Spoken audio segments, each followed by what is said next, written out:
Oui, l'islam affirme que l'homme est créé à partir d'argile. Quelqu'un m'a dit en se moquant du Coran qu'aucun scientifique ne soutient cette idée. Nous allons voir ça. Il est important même pour un musulman de comprendre comment l'homme a été créé.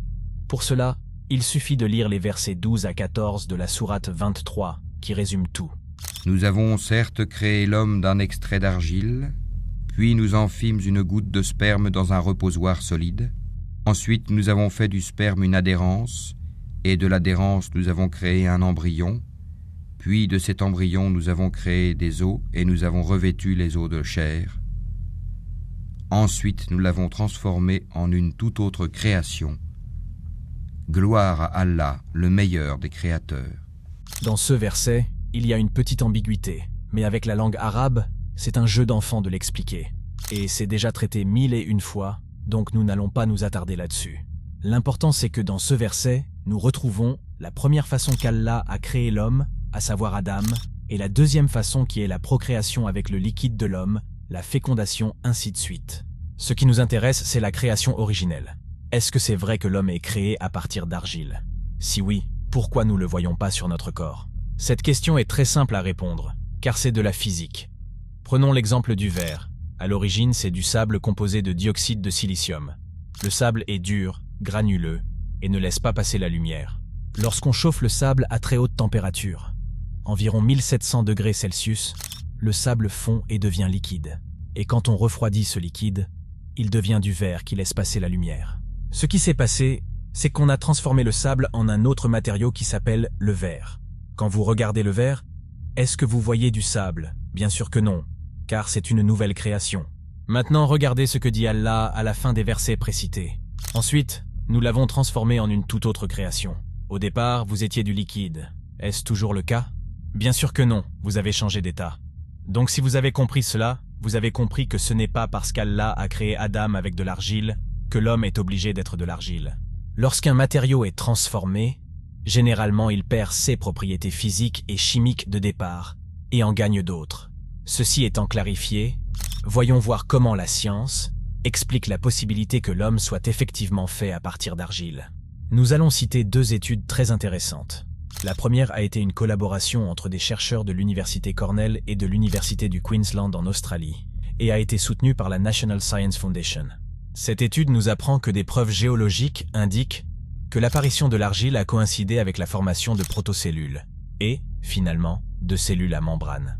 La deuxième étude parue dans un numéro spécial édité par le Dr Ayman Hartman du Massachusetts Institute of Technology s'est concentrée sur les argiles et l'origine de la vie. Freeman Dyson suggère que la vie a commencé sur les surfaces d'argile riches en fer, qui ont catalysé la formation de molécules biologiques essentielles, telles que les acides aminés.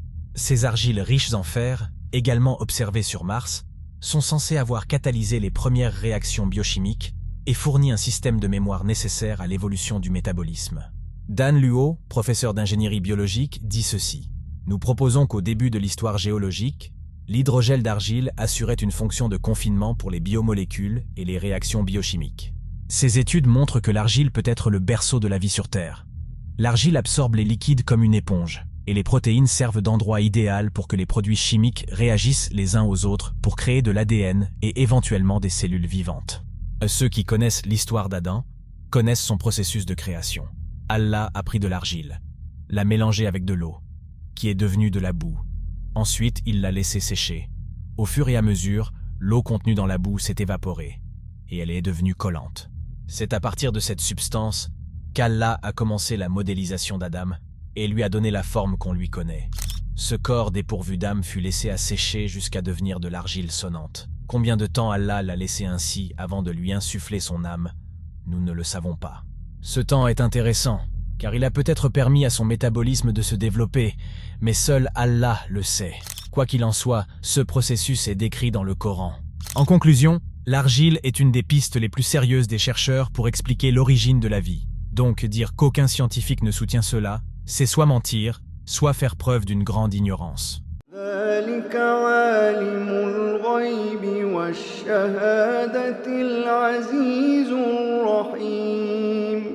الذي أحسن كل شيء خلقه وبدأ خلق الإنسان من طين ثم جعل نسله من سلالة من ماء